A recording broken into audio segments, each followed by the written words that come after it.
Afternoon, everybody. Welcome. I can see some comments already in the chat. You are absolutely in the correct place for the intersectionality and neurodiversity webinar. Welcome. Thank you for coming. Good afternoon. Good afternoon. We have quite a lot of people signed up for this event, so I am just going to give it a couple of minutes just to make sure everyone can get into the meeting, and then we are going to get started very, very shortly. I appreciate that it's lunchtime. If you want to go grab yourselves a snack or your lunch and bring it with you, you are not on camera and you are all muted. So please feel free to eat your lunch as you are listening to this webinar this afternoon. Welcome if you are just joining us. We're just going to give it another moment as we wait for people to join the meeting this afternoon. Welcome, welcome. Please feel free to interact with us in the chat this afternoon. Our chat function is up at the top there with a little speech bubble. You can click on that and say, oh, someone says they can't see me. Oh, that's probably a good thing. Tumi, can you see me? Yes, I can, and that's a great thing. Okay. Hopefully, can other people let me know if you can see me? Could use the thumbs up to let me know. Can other people see me? Oh, and some people have no sound. This is going super well, isn't it? Someone said they can see the slides. Oh, hang on. Do I have to take this? What about that? Can you see me? Yeah. Okay, some people cannot see you. Hey, they can see me now. Perfect. Tech is not my forte. Fortunately, intersectionality and neurodiversity is. Now we've got over the hat. Oh, and you can hear me too. Perfect. Good afternoon, everyone. Welcome to this neurodiversity and intersectionality webinar this afternoon.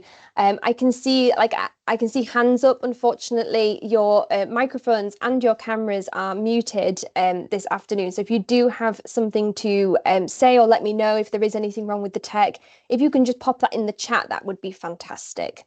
And without further ado, I think we should get started. So good afternoon, everybody. Welcome to this Neurodiversity Acceptance Week webinar exploring privilege, identity, inclusion, intersectionality and neurodiversity. My name is Dr Alice Siberry.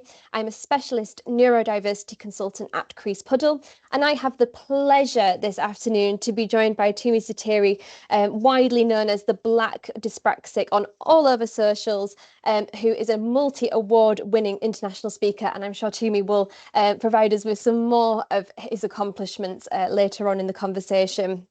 I'm going to start by setting out some expectations for the session today. I'm going to be delivering a short slide-based presentation to give you a bit of an introduction to the webinar before having a discussion with Tumi, and there'll be no slides for that. The session is being recorded, and you can share that recording with others once it has finished. Hopefully you will listen though throughout this next hour, and you are very welcome to take notes. There is a little Q&A function at the top there that you can use, or you can use the chat to ask questions. Please be kind to your working memories as and when those questions pop into your head. Please stick them in there. We will try to answer them at the end, or perhaps during our Q&A as well, Tumi. That might be quite good. Your cameras and microphones have been disabled. So if you do have any comments, questions, or anything to input into the afternoon, please do put that in the chat. That would be great. The session this afternoon will be 1 hour. And you don't have to sit still. This is a neuro-inclusive space. As I mentioned, it is lunchtime. If you want to grab your lunch, have a sandwich, or perhaps something more exciting, you are very welcome to do so whilst we chat this afternoon. So let's get started with a brief introduction. Neurodiversity. Neurodiversity is the acceptance that all brains work differently. And when we talk about neurodiversity, we're talking about movement from the medical deficit model to the social neuro-affirming models of understanding. We're talking about a social concept referring to the differences between all human beings, as well as neurodivergence or diagnosable neurodivergent conditions such as autism, ADHD, dyslexia, dyspraxia, and so much more. That list is expansive. Neurodiversity itself is so vast, And because it relates to all brains, it subsequently interacts and intersects with all other aspects of the human condition. And as such, we're here today to talk about intersectionality. There are many definitions of intersectionality, but here is one that we made earlier. The interconnected nature of social categorizations such as race, class, and gender as they apply to a given individual or group, regarded as the overlapping and interdependent systems of discrimination. Now, essentially, rather than breaking down social categorizations into isolation to explain how a person experiences the world, intersectionality is about how these categorizations cannot be separated from a person's reality and must be considered holistically or altogether. Where these categorizations cannot be separated, unfortunately, means there is an increase in the risk of harm and discrimination on individuals. The system of discrimination I mention here, I often liken to a funnel. So let's pull that up. This funnel has some different categorizations within them, things like race, neurodivergence, or whether you're part of the LGBTQ plus community. The more characteristics that you have, or social categorizations that you have, the more likely you are to experience discrimination due to these different characteristics. But starting with the premise that everyone's brains are different, it is likely that those who identify as neurodivergent will not only struggle with the impact of their condition, but with the attitudes and discrimination of society too, particularly if they have another protected characteristic or even several.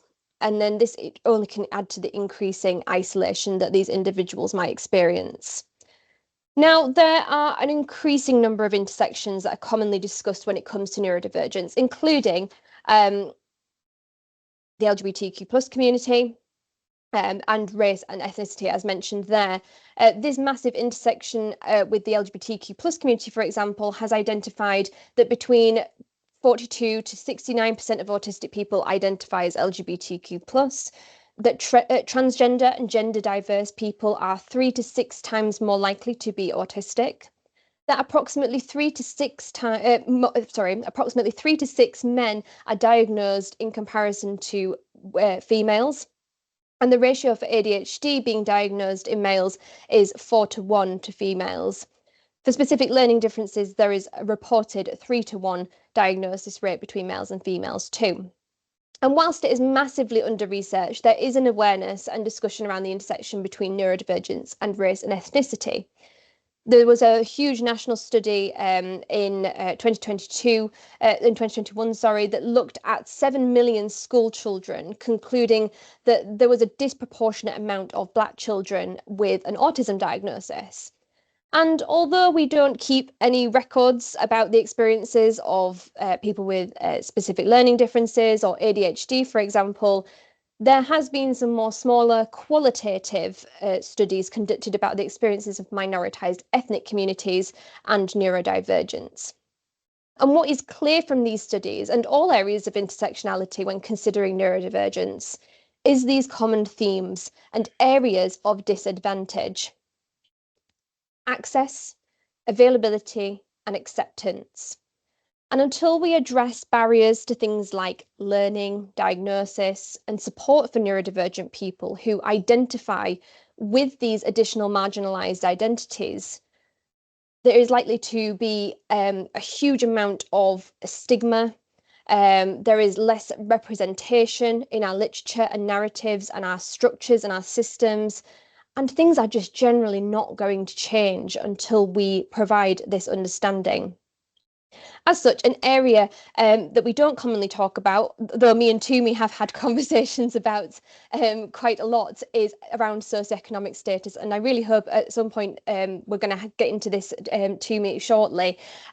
Similarly to race, there is very little large-scale research looking specifically at neurodivergence and socioeconomic status. Some studies have attempted to break down the barriers of specific conditions like autism or ADHD, But they tend to make very unhelpful claims that lower parental education and family income is associated with higher rates of ADHD and autism.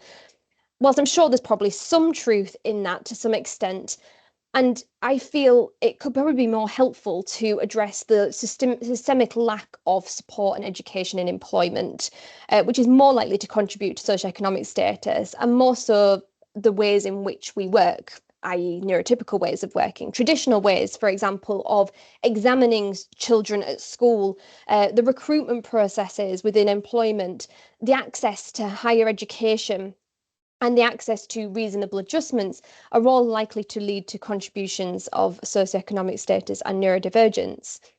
But an aspect of this that we often leave out of the conversation, what brings us to our conversation today, is the idea of privilege and intersectionality, particularly when it comes to support with neurodivergence. And at this point, I'm hoping that by clicking this little button, you're all going to be able to see Tumi now. I'd love to bring Tumi into the conversation.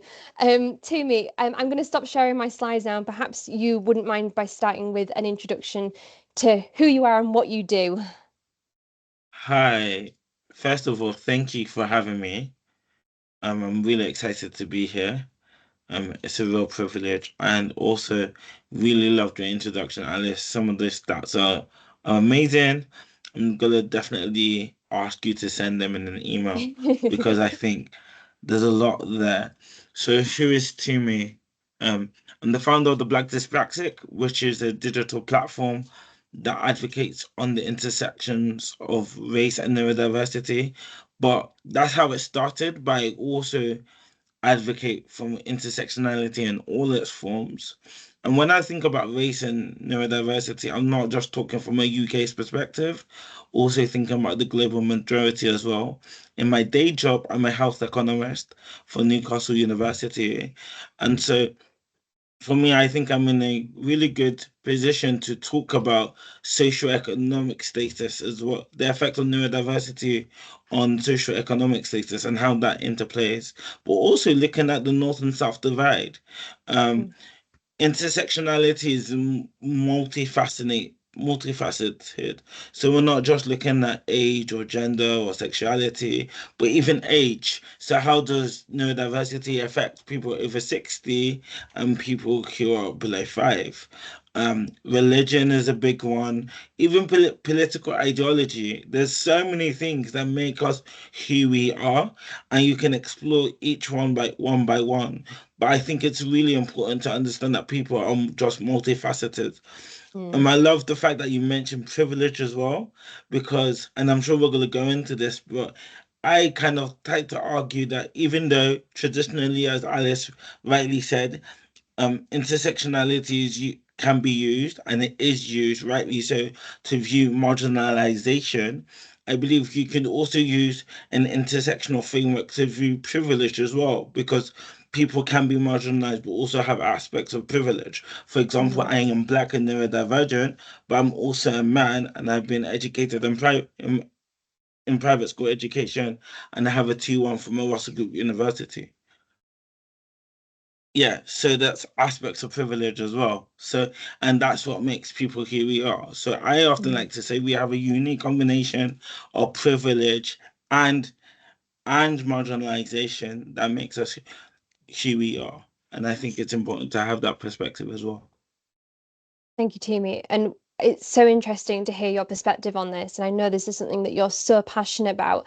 I suppose my first question and something I'm really keen to ask you is, what do you think's missing from the conversation around intersectionality and neurodiversity? I suppose what I mentioned at the start there is that there's often a lot of focus on the LGBTQ plus community, on certain aspects of diversity and inclusion particularly.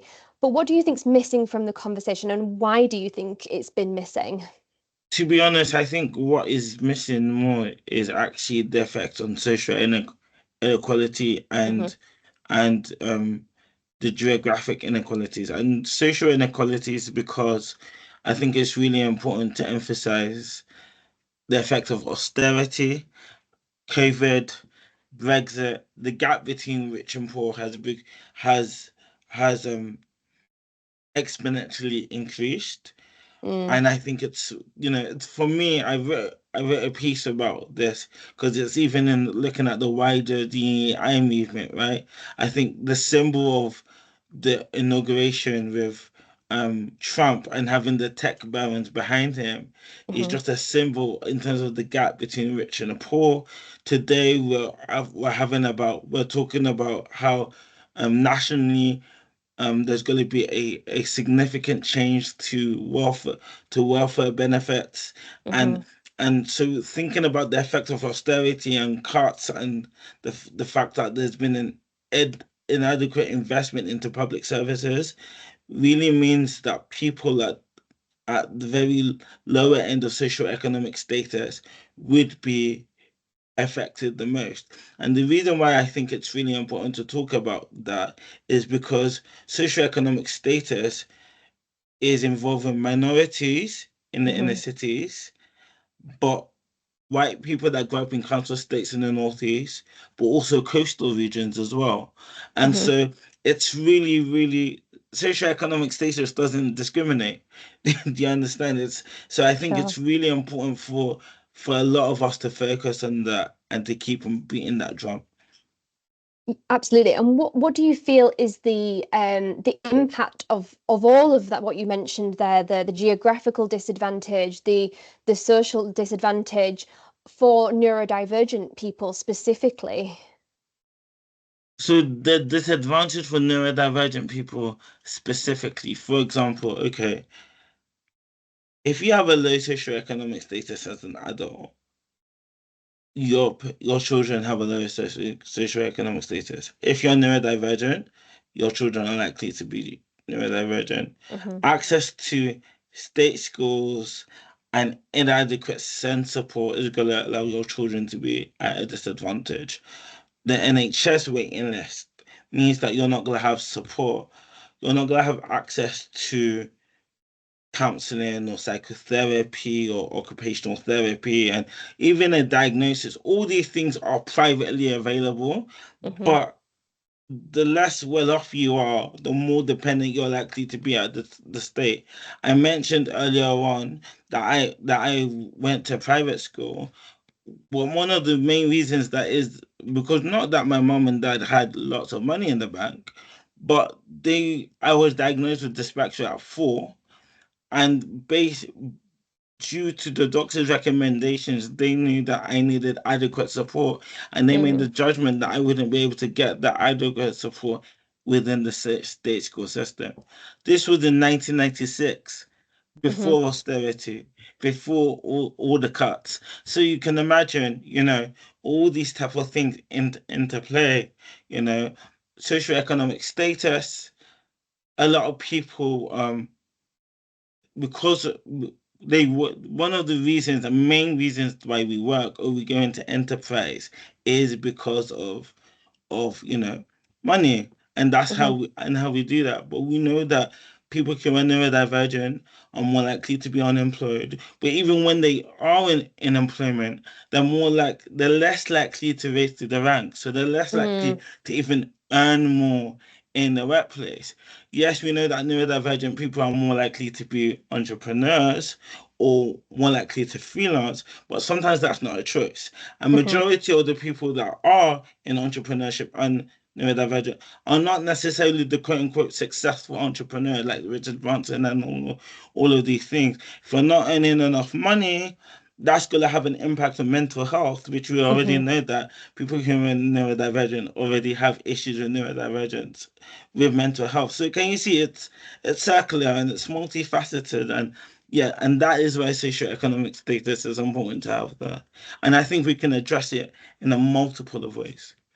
Absolutely, and I'd love to ask you about how you think we should address it. But first, I wanted to just reflect on that a little bit around that filtering of disadvantage and the discrimination. And I feel like that's becoming so much more nuanced now. It's not just I mean that it still exists, hate crimes and the such, but almost the sort of glass ceilings and the concrete ceilings that you were mentioning there, access to employment and education and support, all of these things are methods, I suppose, of power and control of acting on that discrimination in a way, I suppose. And I suppose I wondered, Tumi, what you felt. It brings us really nicely to talk about privilege, I guess, and where that kind of fits. And what I'm hearing is, especially around that conversation with employment, for example, even freelancers, I think there is an element of privilege that comes into that conversation. Your audience, what do you kind of, what your niche is, I suppose, all of that kind of stuff. We see that all the time on social media, I suppose. What do you feel is the main issues around neurodivergence and privilege? Before I add to that, I forgot to mention that when we're looking at socioeconomics and neurodivergence, we can't have that conversation without talking about crime and criminal Yeah. justice Mm-hmm. and addiction and Mm-hmm. addiction to alcohol and gambling and all these other things, 100%. or the ADHD tax of missing Mm-hmm. things. And so can you see that it's so So multifaceted? much. Mm-hmm. Okay, now remembering your question was about education, privilege, and Privilege. employment and entrepreneurship. Right. If you think about privilege, for example, entrepreneurship specifically, entrepreneur entrepreneurship is all about taking risks, Mm-hmm. right? If you come from a middle class family or a place where you're more educated, taking that risk, leap of faith in entrepreneurship is a lot easier than someone that is barely making ends meet. This is why when we talk about Richard Branson or Bill Gates being the poster boys of neurodivergent entrepreneurship, you have to be like, look at the families that they came from. Mm-hmm. If they Mm-hmm. failed in entrepreneurship, their parents would still support them. Yeah. Do you understand what I'm saying? That's privilege, Mm-hmm. educate like education, work, if you know that, okay, I can try this business, but I have a 2-1 from a Russell Group University, that I can get a job at any time if this doesn't work out. Again, that's privilege and it's pressure to do certain things. You know, how do you put together a business plan? How do you acquire funding? All these challenges and things requires a lot of writing, requires a lot of being professional just to be very vulnerable. Right now, I'm trying to apply for access to work with support for my Mm-hmm. business for the first time. My wife and I, we do our invoices together, and we forgot to put dates on our invoices. Now, and you have to prove how much you're earning within a certain year. Mm-hmm. And so we've got in contact with the accountant, but there's a deadline. And so Access to Work said you can create if you could create a robust business plan with adequate financial projections, that will suffice. How do I know how to make a robust business plan? How do I Mm-hmm. validate that? Based on what? Who defines what robust is? Yes, there are templates, but you and I both know that bus people with MBAs do business plans and stuff. That's not easy. Do you understand? And that's just a real life example of Mm. just barriers that are around us. And Mm-hmm. so I hope that answered your question. But yeah, I'll leave it there. It does, and it's really interesting. And as you were speaking there to me, I was reflecting on my own experience as a neurodivergent person. I recognize the privilege that I have in accessing the higher education system. I've been able to do an undergraduate degree, I've been able to do a master's degree, I've been able to do a PhD. And the barrier that I always met, which is super interesting now we're having that conversation, was around networking and putting myself out there and talking to people. That's part of my disability is Yeah. not being able to do that thing. So there is a real dichotomy, I think, between privilege and recognizing that I absolutely have that privilege in the access and the things that I've been able to do, but that there is always going to be barriers, much like you described there with how do I know how to put a business plan together? We're all figuring this out for the first time. Yeah. How do you think we can improve this then? Where does this go next? How can we ensure that neurodivergent voices from marginalized communities are being included in these conversations and hopefully progressing? I'm more and more beginning to be a big believer in grassroots organizations. Mm. So, for example, I am part of an advisory board for it's called the Future Leaders Group for a company, a CIC called the Mm-hmm. Diverse Creatives. And part of what they do is they have a program called Not Your Average Entrepreneur that is a 12-week business program for Black disabled people, run by Black disabled entrepreneurs.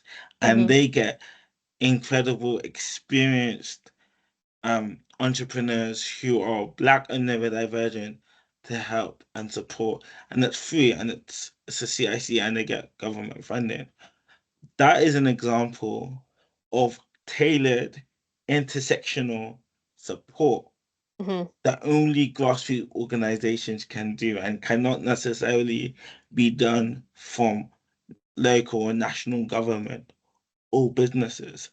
But funding and sustaining that work is difficult, right? There are Yeah. so many different organizations. There's neurodivergent entrepreneurs. Another example, um I talk primarily from the Black community because these are people that are close to. There's an organization called ADHD Babes, which is a Mm-hmm. CIC that is based on supporting Black ADHD female and non-binary individuals. They've been Mm-hmm. running for 3 or 5 years, and it's those are two examples of organizations that are rolling their sleeves up and doing the work on the ground. Mm-hmm. And I think but we need to ensure that these kind of organizations are adequately funded. Now, the issue the same with business plans and the same with getting funding. Have you ever tried to raise money for a CIC? It's like raising money for a research proposal in academia. Pages and pages and pages and pages of reasons why to validate projections and all these things. It's Mm. really tough work to not just get the money, but then to dish it out and then to prove value for money for the funder. So we need to think about effective ways to fund such groups. Charities are also really important. Um, as a member of the dyspraxic community, the Dyspraxic Foundation, after 40 years, Mm. um, yes, thank you. After 40 years, the Dyspraxic Foundation had to close due to lack of funding. Mm-hmm. That's that's a crisis for people who have dyspraxia, not just in the UK but around the world, because that charity was a global leader in that space, and which, by the way, after a year on, that vacuum hadn't been so occupied, right? Mm. And the National Autistic Society can't take over that, or the ADHD Foundation, or the British Dyslexia. And the reason why they can't is because if those organizations take it up, by default, dyspraxia would be more other than it already is. Yeah. And so these are the difficulties and challenges that we need to talk about. But obviously, a to create a charity or a CIC from the ground up, kind of similar as a business, there's an element of privilege, right? How Mm. do you run a CIC full time or put the necessary hours in at the beginning, knowing that you can't be paid or reimbursed in that? Yeah. So these are the issues, and I think this is where government needs government, but also organizations, private institutions that say they want to support neurodivergent people. It's not just about supporting your colleagues, which is great, but how do we invest in these initiatives, these local issues? And even the company that Absolutely. you work for, but I was focusing more on the grassroots issues that focused on intersectional neurodivergent individuals. 100%. And speaking to some of those to people who have attended this webinar, I suppose in your organisation, something that comes to mind for me is things like employee resource networks and support groups. Mm, What I often see with this is that they are almost used as scapegoats for the EDI agenda. They are often used as free resource. They are often used as free labor, if you will, to bring EDI into the conversation. I was an EDI advisor in a past life, and I used to see it happening, and it was really, really unfortunate. You know, the money wasn't being put into them, the support wasn't being provided, and it was a constant battle to get that representation in the organization. And yet the leadership was often saying, we need more, you know, we want more, we need all of this, you know, all of that kind of thing. And in that sense, I want to bring this to the wider DEI conversation, the diversity inclusion conversation. How do you feel the broader DEI movement, given everything that's going on in the world at the moment, Tumi, has influenced the conversation about neurodiversity? That's a really interesting question. I think it's really hard to adequately fund DEI practitioners, especially now. It's Mm, it's harder now than it was 2 or 3 years ago, put it that way. And even then it was tough because I think in business, most businesses driven by profit. And it's very hard to prove the metrics of I did this in year one, and this hmm is the impact it's had on output at the end of year one, type of things. When we think about DEI work, we're talking about cultural, long-term, systemic change that would help your business, not just in year one, not in year two, or over time. And like 5 years, 10 years horizons, do you understand? And mm, businesses don't operate like that. So most businesses would want to invest in sales than the DEI practitioner, just because, not saying it's not important, it's just the reality of businesses. hmm But it's also a socially good, but that's the wrong perspective, right? Because if you wanted to maximize the well-being and the welfare of your workplace and make people workforce and make people more likely to stay at your job or to maximize productivity, it makes sense to do that. But how many business leaders are actually being that intentional to look at the data Yeah. and have those conversations? Now, really, really interesting. I think looking at the DEI space, and it's not to be controversial, but just looking at just maybe in the last few months, maybe it's different. But especially looking at America, yes, they clumped together DEI, but it was specific forms of DEI that they were Mm, attacking, like transgender and race and stuff. But obviously, in the DEI agenda, in the DEI movement, we know that it's not it's all for us, so we're all in this together type of thing. But I yeah. think the reason why I say that is because I don't think nationally and globally neurodivergence specifically is getting a bad rep, hmm especially because Elon Musk himself is autistic, for Mm, example. And think about it when he made the issue that no, I was going to say made the mistake, but he didn't. That Nazi salute, the way they were conveniently using autism as a blame. Do you understand? mm, But when we think across the pond and we think about how the media is now saying about how there's a rise in ADHD diagnosis and hmm talking about the sick influencers and the amount of people that are access to work, I think the backlash for neurodivergent is not in its infancy, but I can see it accelerating this year. And Absolutely. I And we've think just had the cuts to the benefits as well. exactly. And so I think we haven't seen the worst of it. It's gonna get worse. And I Mm, think we need to um, be ready for that. And I think the yeah. way we combat that is not just speaking to business and corporates and stuff, but investing in grassroots, those hmm digital communities, having those conversations on the ground is really important, understanding that even though I do a lot of work with corporates and stuff like and other organizations like that, the majority of people in employment in the UK work in SMEs. So Mm, small and medium enterprises. So how do we engage those people? How do you work in schools? And just on the point of PPI, personal independent payment and welfare benefits, One of the issues why a majority of young people don't want to be employed at the moment or find it difficulty is because the social contract is ruined. Mm-hmm. It's because wages are not increasing in line with inflation.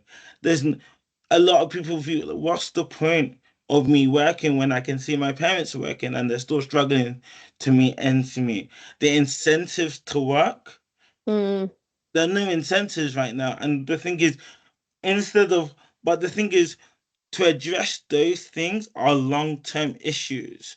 It's a lot easier politically just to say we're going to cut benefits and stuff like that. But that doesn't address the issues. And all of that, what that does, it just increases inequality. And again, we Yeah. go back to the socioeconomic piece.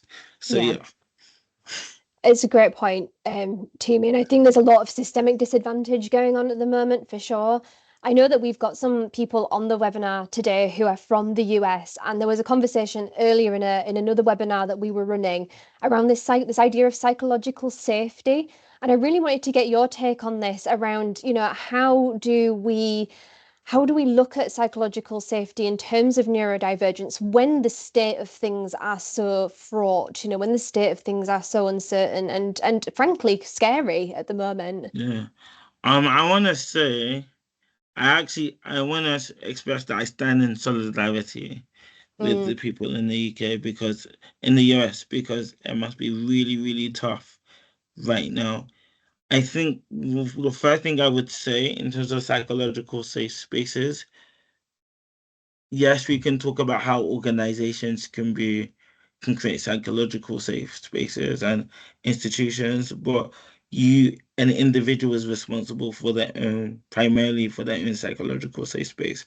And I say that because you are, it's okay for you to log off. It's mm, okay for you to say, you know what, I don't want to engage with social media right now. I don't want to find out what's going on in the news. I think that's really important.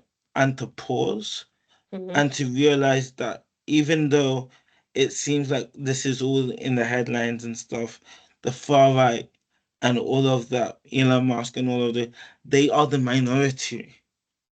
They are the minority. All you just have to do is close. Yes, they do have a lot of mm, power, but the majority of people in your community don't have those type of views. And also, I think it's really important to think about how far we've come in the last 5 years, 6 years, and remember that. yeah, America, they really, really. I heard today on the news today that there's a law that was put in place, like an anti-segregation law that was put mhm, in place like centuries ago. They're putting it back. They're repealing it now. That's crazy. Like, mm, why? Do you understand? And so we just have to make sure that we are looking after each other. But also, I think it's also a call to action. And unfortunately, bad things happen when good people stay silent. Or shall I mm, say, when good people become incompetent. And what and one of the issues that's happened, especially with our politics, is yes, there have been incredible people, not incredible people, but people that have said interesting things, but there's been yeah, a lack of political nous. And the reason why I say that is because I remember in 2016 and 2017 and 2018, people like Jeremy Corbyn and Bernie Sanders were very, very much in the mainstream, but the left and the center, we didn't really capitalize on what was going on. Again, I'm quite political, so I I want to express these things on all sides. But the thing is, we need to understand that there's more for us than against us. We really need to be actual solidarity, but also work together in a more sophisticated response to a lot of these absolutely. things. Absolutely. And I suppose that leads really nicely to me to one of my final questions, though I can see there's lots of questions coming in the chat. So please do keep them coming in. We're going to come to them shortly. But I suppose thinking about organizations, thinking about businesses, thinking about communities, what can they do to make their diversity, inclusion, equality initiatives more inclusive of neurodivergence with an intersectional approach? What can we actually do I think tangibly? first of all, even though I do a lot of content online and stuff, it's very important to I can't be prescriptive because every organization is different. So you need to listen to not your customer base, but your employees, but actually listen. Actually Yes. listen in the sense that what are the issues? What do we need change? And get the quantitative and the qualitative data. Then invest, not doing the work yourself, but invest in getting organizations like yourself, consultants to actually do the work and and create bespoke solutions based on your company. We need to think about being strategic, majoring on strengths rather than weaknesses. So when someone tells you that they're neurodivergent and discloses it, before you ask what you can't do or what do you find difficult, what are you great at? What can we maximize? What can we leverage? If someone has, like for me, I'm dyspraxic, and one of my strengths is that I'm an idea generator. And imagine being in a company, if someone at entry level says, yeah, I create a lot of ideas, but I'm struggling with admin. What would it look like if a CEO says, actually, you know what, I just want you to sit in a C-suite meeting because I think we could leverage these ideas. The trouble is some of the strengths of that neurodivergent people have actually are more valued at senior leadership, but we struggle to get there. But we also have to think about radically change our recruitment process. Why are we still asking for a cover letter and a two-page CV for every job? That's insane. Why can't I say, actually, send me a voice note just telling me why you think you'll be good at the job? Or record a video. Or actually, you choose what medium you want to convey this information, and that's it. Thinking about universal design. Okay, read and write. How much would it cost for us to have assistive technology on all our computers and laptops by default? What would it look like to have quiet spaces in our offices, or to provide headphones, or to ensure that all of our meetings are recorded and transcribed for everybody? So it doesn't you don't have to ask, we just do it. Why can't we just send questions of interviews for everybody? These things, they're not difficult. You just need to use the initiative. And and when we engage in LinkedIn or social media, don't just like it or repost it, but take these advices and even if it's one thing, what can I do for my organization just to make us more inclusive? From an intersectional lens, I think it's really important that when we're having this conversation, don't say, okay, great, we've done the inclusive people. Now we're going to focus on ethnic minorities. Or now we're going to talk. But you have to do everything in combination and ask these questions together. So, employee research groups shouldn't work in silos. Yes, it's important to have the distinctions because sometimes you may want to identify more as a woman, or not more, but in terms of there may be an event that resonates with you more as a woman than your neurodivergent, and that's fine. So it's good to have the distinctions, but there needs to be more collaboration in all sense. But even looking at the voluntary sector, how do we see that collaboration? Do you see um charities or CICs or think tanks that are furthering reducing the gender inequality in society, working with new inclusive organizations? And then what does that look like to change? Those type of conversations need to be had. I'm so passionate about what you just said there to me about the collaborative piece. When I was working with the EDI role in the EDI role, something that I always reflected on was I identify with this group, but I also identify with that group. But Mm, there's no in between for me. There's yeah, nowhere I can go to express both of those things. And there's often unique challenges that come with being part of multiple communities as yeah, well. For me, the two words that come to mind are the two A's, if you will, the three A's if you include an Alice in there. But the first one is accessibility, and improvements to accessibility, which you were talking about there to me, for everyone. And the second one is allyship. And we are 15 minutes from completing the webinar today, to finishing the webinar today. So I did just want to share a slide with you all. And Tumi, I'd love your perspective on this as well. But this idea of allyship, we've talked a lot about this, but reflecting on our own privilege and prejudice, is really important, whether you're neurodivergent or not. Educating yourself, asking curious questions, learning, taking the time to go away after this, as Tumi said, engage with people on LinkedIn and other social media platforms, familiarize yourself with different charities and organizations. I know you mentioned ADHD Babes earlier, Tumi, and, finding out about what they do and who they are, and following and sharing and supporting and amplifying minoritized voices, particularly those from Black, other ethnic minoritized communities, queer communities, female communities, and gender diverse individuals too. And then finally, I think one of the biggest ones I think that we talked about, to me, is sort of speaking up and challenging, particularly if you are in a position to do so, and making that difference and role modeling. I mean, to me, what's your perspective on allyship? Is it still relevant? Is it still important? 100%, because it's a collaborative effort. It's allyship is the glue that keeps us all together, right? Hmm. It's the big society, and we need allyship to combat these challenges, because the fight that we have, because there is a fight, because there are people in society that don't want these agendas to promote.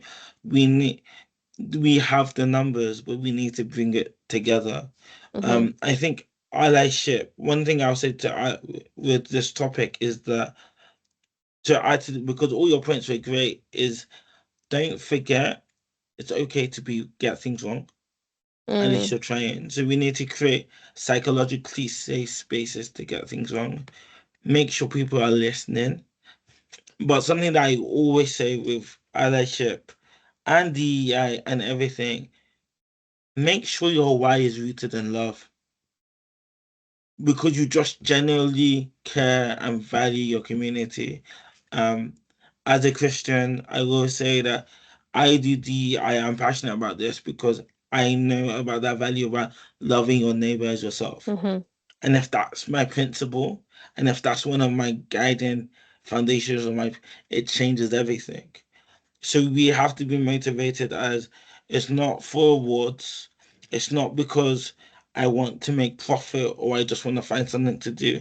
It's not even because I've had a bad experience. It's because I want to love my neighbor as myself. And I think neighbors has said as yourself. So you can't love your neighbor if you don't love yourself. It's Mm. always relative to that. So we think about self-care, but also caring for others. So yeah. Absolutely. I know that's, yeah.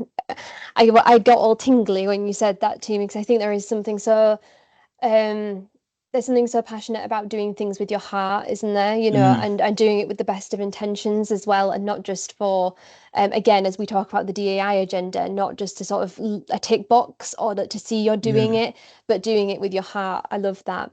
Well, can I Um, say, yeah, I go know for we got it. questions, and I'm okay to stay on a little bit if you want, but I think it's such a powerful time this year, because we now know that those people that said that they were passionate about DEI in the last 5 years that have changed Mm. so quickly, we're not gonna trust them again. And that's really powerful, and that's really good, because it allowed us to separate the wheat from the chaff. So it's not all negative. It just means that we have to reconsolidate and we get stronger and better. Absolutely, absolutely. I just wanted to thank you, Tumi, for that. And we do have a couple of questions if you're happy just to hang around for Yeah. another 10 minutes. And again, if people want to ask questions, please get them in now. Just to very briefly mention, you might see some links in the chat. I have had the absolute privilege over the last 3 years working with Crease Puddle to develop the neurodiversity intersectionality training that we deliver to organisations. Similarly, we've worked with a number of charities and organisations to provide consultancy around neurodiversity and intersectionality. all of our services are provided holistically. We look at the whole person, not just neurodivergence. We look at well-being. We look at their backgrounds, their lifestyles, their everything. We will take everything into account where possible and where it is relevant to do so. So I just wanted to bring that to everyone's attention. And then that QR code is a link to our newsletter where there will be some top tips and some resources following this webinar about intersectionality. And you can also get in touch with us there. So I'll leave that on the screen whilst I have a look for some questions to me, if that's okay. So we'll start with, and sorry, I can't see anybody's names. It just says attendee. But we have a question here that says, do you have any thoughts on how to facilitate neurodivergent people with specific intersectionality to come together to set up a CIC, social enterprise, or community group? Do you have any thoughts on that, Tumi? It's definitely needed. I think we should probably start creating programs just on that. I think for me, one thing I would say, and because I've been in that space and I've seen CICs from the infancy, just start or find one or two people. And sometimes you think about, okay, I need to create a CIC. But for example, some CICs can just start from a WhatsApp group. Or just meeting up from time to time. We don't have to think about, okay, CIC stands for Community Interest Groups Company. So it's more like a social enterprise, right? So it's a different legal structure to a limited company. So you have to the focus of the company is not just making profit, but social good. So it's really important. I don't think they have it here. Is that in America? What's that? Sorry, Tumi. Someone commented, I don't think they have that here. I think it's in America. But I think maybe an NGO and other and just think organizations with a social purpose. I think it's really important that you can't do these things by yourself. And you can't fix every world problem. You have to pick one issue and narrow it down and work on it as best as you can. And also know your capacity. So, for example, I would love for there to be a CIC for Black neurodivergent men in the UK. I've thought about it, I've dreamed about it, but I know my capacity. I can't do that now. And I haven't found the like-minded individuals that are just as passionate about me to lift that off the ground. But the thing is, I know my capacity and I know how I add value, so I stay in my lane. And I think just because you see the need doesn't mean you're the person to do it right now. You could do it later. You can maybe be passionate about CICs and say, you know what, I'm not going to start anything, but what I'm going to do is find out who else is doing things in my space, in that space, and how can I join? What can I do to support? I last time I checked, I think I'm now on the board of 3 or 4 CICs and organizations like that. And even though I don't have one to my name or a director of one, I've been able to contribute in my own little way in those organizations, and that has been great. So the way you can add value to these organizations is multifaceted. Sometimes just being a member is great as well. But you'll find out that if there's organizations, if there are no organizations meeting your specific intersection, if you can find multiple people in that intersection, try and start. Because I liken a CIC to, societies that we used to have in university. Just a group of people with a common knowledge, common passion. If you come together and get discussing. Absolutely. And I liked what you said there, Tumi, about sort of doing it when it feels safe for you to do it as well. I do think there's often a lot of pressure on individuals who come from these minoritized communities to step out and advocate and speak up. And I think there's real value in doing that at a time when that sort of works for you, I suppose. and contributing in the way that you can. I can see a question in the question box from my boss, Caroline Turner of Crease Puddle, who says, is one of the issues because leaders don't see the return on investment in DEI initiatives? And if so, how can we measure and demonstrate this? Have you got any thoughts, Tumi, on sort of the return of investment? Really good question. Mm. I think one of the issues with measuring the IOI with DEI is that the time horizons, by definition, you can't measure that in 6 months or 12 months. It's a long term. And unfortunately, especially in the quick microwave generation that we are, that's really difficult. But I'll tell you what's going to be really interesting is, and someone put this online, my friend Nancy, she said one of the things that we have now is with discussing DNI, we now have a real life experiment. And so it's going to be really interesting to see what happens in the next 3 or 4 years. And the reason why I say real life experiment is because you have a control and you have a comparator. You have those people that have deflected from the DEI projector. You have those companies that have stuck to it. And what's going to be really interesting in 3 to 5 years, what has changed? How have customers changed over time? What has that meant to the bottom line? Again, these would just be correlation statistics, but it'd be really interesting. And so I'm as an academic, and I know you're an academic as well, answering these questions, we don't really think about the time horizon. Sometimes in business, they want the questions now. They want it within 2 weeks or 2 months. But sometimes the best evidence doesn't work like that, unfortunately. No, it's something I often say is that research, you've got to be in it for the long haul. Yeah. And then perhaps there will often be a return on investment. You know, you will see the benefits of that, but it often takes longer to measure, and it often takes more time to see the change happen. For sure. And I'm sure there's statistics now.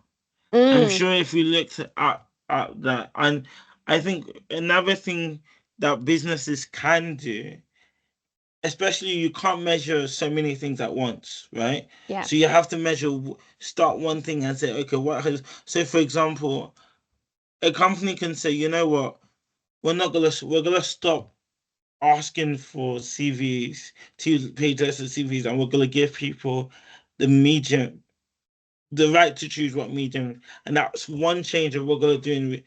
Then you can measure, okay, in the next 6 months or the next year, because that's the only thing we've changed, how does that impact our outcomes? And I think organizations could do that, but it requires a team, not a funded team. So it's not just somebody, Karen in one department that's just passionate about EDI that's running. They can't do that because it's not their day job. But consultancies can, organizations can. You can do it if you paid someone to actually do that, change one thing, and then see what happens in the next 6 months, 12 months. But obviously, the more the shorter the time horizon, the more inaccurate the data would be. Yeah. And you need to make sure you're changing one variable at once, because if you change multiple, it's really hard to track what changed and what didn't change. Thank you, Tumi. Yeah, thank you so much for your insights. It's been absolutely wonderful. I can see there's lots of people who are having to log off now to go to other meetings and to go back to work. But Tumi, just from the bottom of my heart, just thank you so much for being here and for sharing your knowledge. I know that everyone in the chat is sending lots of love too. Tumi has actually just been nominated for a National Diversity Award. And you asked me, Tumi, to mention that. But we're very proud of you for receiving that nomination, and absolutely well deserved for the work that you're doing. Please do go check Tumi out on all of the socials, the Black Dyspraxic. The work that he is doing is absolutely fantastic over there. And from us at Crease Puddle, just a huge thank you for coming today. I hope you've enjoyed the session, and we will see you all very soon. Thank you very Thank you much, for everyone. having me. Thank you.